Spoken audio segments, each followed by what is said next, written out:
Maka untuk mempersingkat waktu kita langsung mulai saja pembahasannya. Melanjutkan dari pembahasan yang sebelumnya, yaitu masih mengenai solat tatawu atau solat sunnah. Sekarang kita akan masuk di pembahasan solat sunnah rawatib. Sawabu man hafadha ala thintai asyrata rak'atan fil yaumi wal lailah.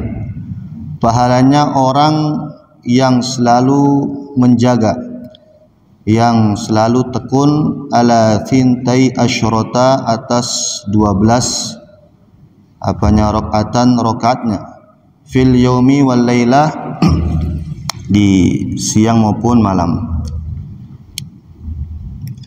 An Ummi Habibah binti Abi Sufyan radhiyallahu taala anhuma qalat sami'tu Rasulullah sallallahu alaihi wasallam yaqul, bahwasannya Ummu Habibah pernah mendengar dari yang mulia Rasulullah sallallahu alaihi wasallam bahwasanya beliau bersabda, ma min abdin muslimin yusalli, tidaklah dari seorang hamba yang muslim, yusalli yang dia salat lillahi ta'ala karena Allah subhanahu wa ta'ala, fi kulli yaumin, di setiap harinya, sintai asyrata rak'atan 12 rakaat, tatawuan sebagai salat tambahan atau enggak salat sunnah, ghaira faridatin selain salat fardu, illa banallahu lahu baitan fil jannah, kecuali Allah subhanahu wa ta'ala pasti akan membangunkan untuknya baitan, rumah, atau enggak maknanya kerajaan. Rumah di surga maksudnya kerajaan. Fil jannati, di dalam surga. Au illa buniya lahu baitun fil jannah, atau dia akan dibangunkan satu rumah di surga, satu posisi yaitu rumah di surga. Rawahu Muslim wa Tirmidzi wa zada fihi, yaitu 12 rakaat itu arban qabla duhri, 4 rakaat sebelum duhur, wa raka'ataini ba'daha, dan 2 rakaat selepasnya, wa raka'ataini ba'dal maghrib, dan 2 rakaat selepas salat maghrib, wa raka'ataini ba'dal isya, dan 2 rakaat selepas salat isya, wa raka'ataini qabla salatil ghadati, dan 2 rakaat sebelum salat fajar atau enggak salat subuh.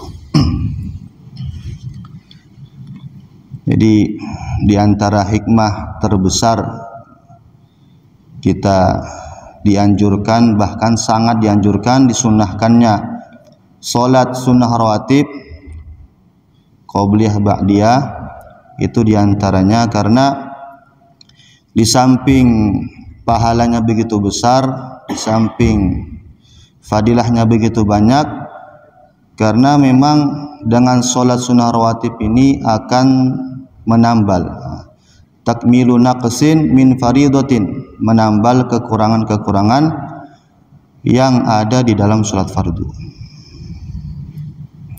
Sholat fardu kita kadang mungkin kurang khusyuk, sholat fardu kita mungkin kadang bacanya juga masih kurang, masih beberapa kekeliruan, atau enggak masih sering masbuk. Maka dari kekurangan-kekurangan sholat fardu kita nanti akan ditambal dari sholat-sholat sunnah rawatib. Sebagaimana dijelaskan sebelumnya, nanti di akhirat itu ketika sudah dihisab sholat wajib kita, maka Allah berfirman kepada para malaikat, ungduru hal li abdin min tatawwa'in, coba para malaikat kalian lihat ke hambaku ini, apakah ketika di dunia dia pernah mengerjakan sholat-sholat sunnah rawatib, halau min tatawwa'in, apakah dia punya sholat-sholat sunnah. Kalau memang ada, fayuk malu min faridatihi, kalau memang ada, maka sholat sunnah tersebut akan menyempurnakan dari kekurangan-kekurangan yang ada di dalam sholat fardu. Sehingga dengan sholat sunnah ini, sholat fardu kita nanti insya Allah ketika di akhirat akan tertutupi semuanya kekurangan-kekurangannya. Kemudian di sini dijelaskan terdapat 12 rakaat salat sunnah qobliyah, ba'diyah, salat-salat fardu atau enggak salat sunnah rawatib. Ada 12 rakaat. Maka untuk jumlah rakaatnya itu sendiri itu terdapat beberapa versi. Kalau di versinya Fathul Qorib itu ada 24. Ada 24, ada 22. Yang 12 itu ghair muakkad, yang 10-nya muakkad. Terkhusus lagi dalam mazhab Syafi'i, yang muakkad dalam sunnah rawatib itu ada 10 jumlahnya. Menukil dari hadis, yaitu hadisnya Ibnu Umar kalau nggak salah.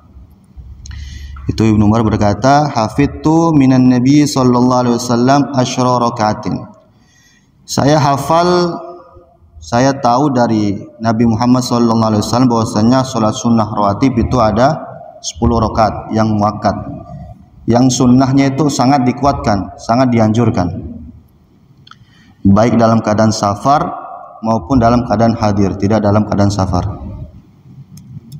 Yaitu 2 rakaat sebelum duhur, 2 rakaat setelah duhur, 2 rakaat ba'dal maghrib setelah sholat maghrib, kemudian 2 rakaat setelah sholat isya, dan 2 rakaat sebelum sholat subuh. Itu yang muakkad. Sisanya baru yang ghairu muakkad, yang sunnahnya nggak terlalu dianjurkan. Jadi kurang lebih dalam Syafi'i, mazhab Syafi'i itu ada 10 rakaat yang sangat dianjurkan, sunnah muakkad di dalam sholat sunnah rawatib. Lantas di sini dijelaskan 12 bagaimana? Maka hadis ini yaitu Ummu Habibah ataupun hadis dari Aisyah yang menerangkan bahwasannya sholat sunnah 12 rakaat ini itu bisa jadi yang ghair muakkad ataupun ini terkhusus dalam mazhab Hanafi. Biasanya mazhab Hanafi memakai hadis ini yang muakkadnya 12 rakaat, yaitu ditambah 2 rakaat sebelum sholat duhur. Jadi yang muakkad itu 4 rakaat sebelum duhur, sisanya 2 rakaat. Setelah duhur 2 rakaat, setelah maghrib juga 2 rakaat, setelah sholat isya 2 rakaat, dan sebelum sholat subuh juga 2 rakaat. Jadi kurang lebih seperti itu. Ringkasnya yang muakkad 10 rakaat begitu. Untuk yang nanti kita pakai dalam mazhab Syafi'i, itu akan dibahas detail di dalam fikih nanti kalau ada waktu. Sawabu rakaatal fajri, kemudian selanjutnya pahalanya 2 rakaat salat fajar atau enggak salat sunnah fajar qobliyah subuh. An Aisyah radhiyallahu ta'ala anha, dari Sayyidah Aisyah radhiyallahu ta'ala anha, dari anin Nabi sallallahu alaihi wasallam, dari Nabi sallallahu alaihi wasallam qala, beliau bersabda, rakaatul fajri khairum minad dunya wa ma fiha. 2 rakaat salat sunnah fajar itu lebih baik daripada dunia beserta isinya. Jelas karena yang tetap, yang kekal itu pahala, yang kita akan bawa mati itu pahala. Sehingga walaupun dibandingkan bagaimanapun banyaknya dunia, bagaimanapun berlimpahnya dunia, ya tidak akan bisa mengalahkan 2 rakaatnya salat sunnah fajar.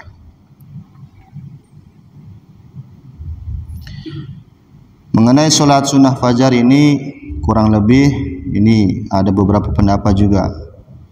Ada yang mengatakan salat sunnah fajar itu sendiri, salat sunnah qobliyah subuh itu juga sendiri, beda. Ada yang mengatakan seperti itu. Itu menurut pendapatnya Al-Imam Al-Ghazali. Jadi nanti kalau azan, habis azan itu salat sunnah fajar dulu.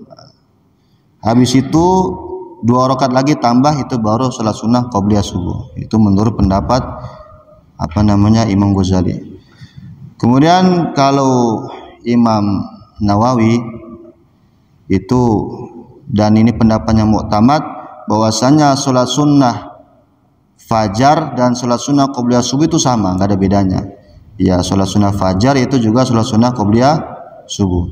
Jadi selepas azan langsung mengerjakan sholat sunnah 2 rakaat, yaitu sekaligus sholat sunnah fajar dan juga sholat sunnah qobliyah subuh. Ini menurut pendapatnya Imam Nawawi. Dan pendapat ini adalah pendapat yang mu'tamad, yang umumnya yang kita pakai di dalam mazhab Syafi'i. Wa fi riwayatin lahumma habbu ilayya minad dunya jami'an.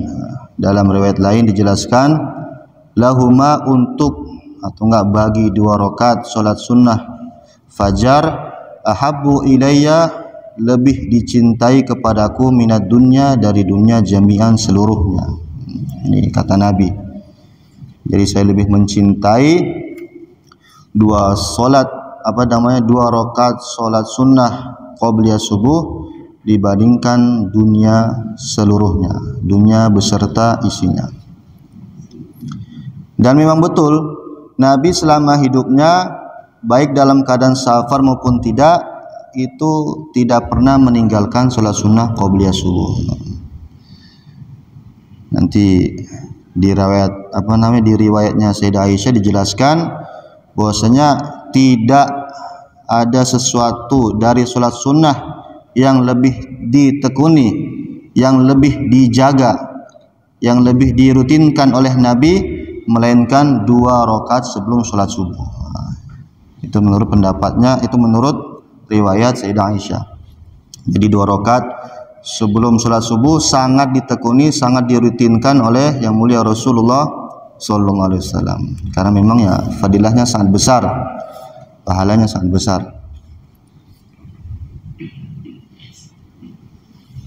Di samping itu juga ada sholat witir. Ada sholat witir itu Nabi pun juga tidak pernah meninggalkannya. Sampai-sampai dalam mazhab Hanafi itu mewajibkannya. Wajib dalam kategori tidak wajib mengqadha. Kalau mazhab Hanafi kan wajib sama fardu itu beda. Kalau fardu ditinggalkan wajib qadha. Kalau hukum wajib itu tidak diharuskan mengqadha.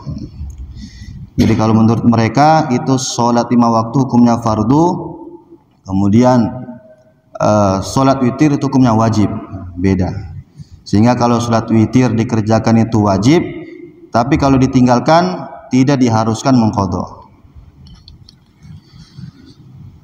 Karena mereka mengacu pada kebiasaan Nabi, yaitu tidak pernah meninggalkan sholat sunnah witir.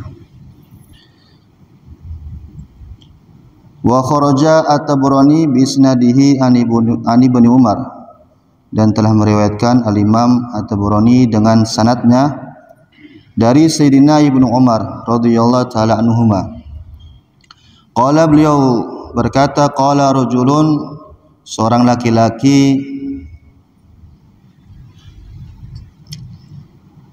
berkata kepada yang mulia Rasulullah sallallahu alaihi wasallam,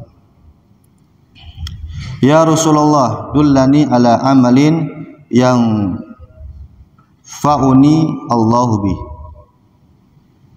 Wahai Rasulullah sallallahu alaihi wasallam, dullani, coba tunjukkan kepada saya ala amalin, atas suatu amalan yang fa'uni, yang memberikan manfaat kepadaku Allah bihi, dengannya.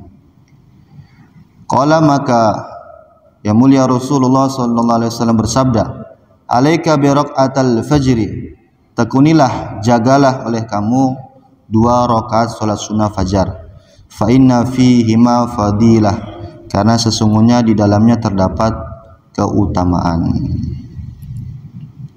Seorang laki-laki, tentunya sahabat, cuma tidak disebutkan namanya, itu meminta amalan untuk agar memberikan manfaat bagi dirinya dengan amalan tersebut.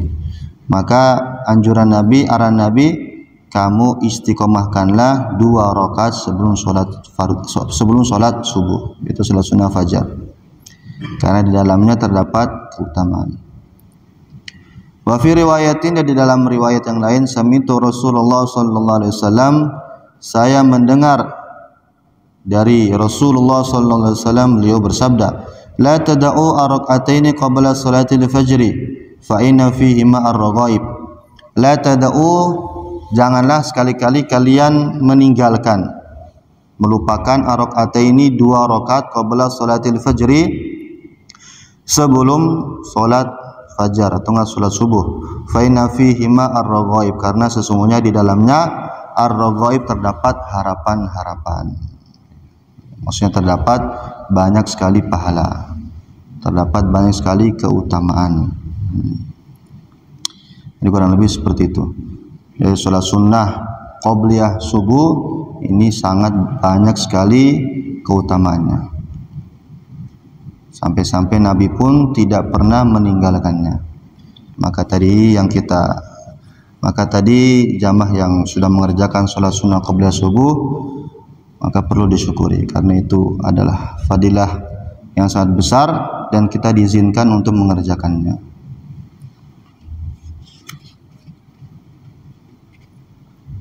Bahkan ada seorang ulama mengatakan,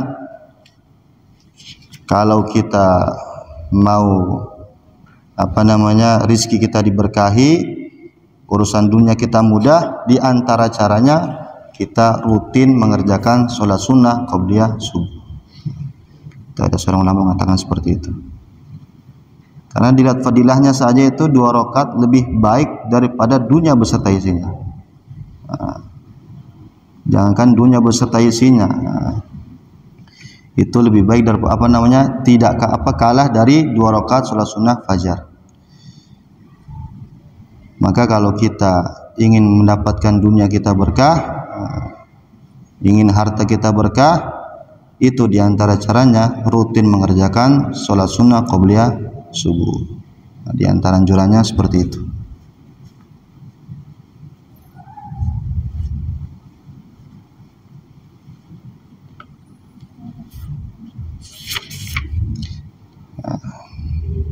Jadi kurang lebih seperti itu. Mungkin hari ini cukup sekian dulu. Hari ini cukup sekian, 3 hadis dari Nabi menerangkan tentang sholat sunnah rawatib, yaitu kurang lebih jumlahnya 10 yang muakkad, yang harus kita tekun mengerjakannya, dan juga sholat sunnah fajar qabliyah subuh. Nanti seterusnya itu ada 4 rakaat qabliyah dan ba'diyah duhur, terus ada juga qabliyah asar, ba'diyah qabliyah maghrib, dan juga qabliyah ba'diyah salat isya, dan seterusnya. Maka bagaimana beberapa hadis ini yang telah kita pelajari, yang telah kita ketahui, kita ambil kesan dalam hati, sehingga kita mudah untuk mengamalkannya dan juga mudah untuk mempraktikannya. Semoga apa yang kita kaji hari ini bermanfaat, barokah bagi diri kita, keluarga kita, dan teman-teman kita dimanapun mereka berada. Allahumma amin. Sempurna majelis kita tutup dan doa kifaratul majelis. Subhanallah bihamdihi, subhanallah bihamdika, asyhadu an la ilaha illa anta, astaghfiruka wa atubu ilaik. Assalamualaikum warahmatullahi wabarakatuh.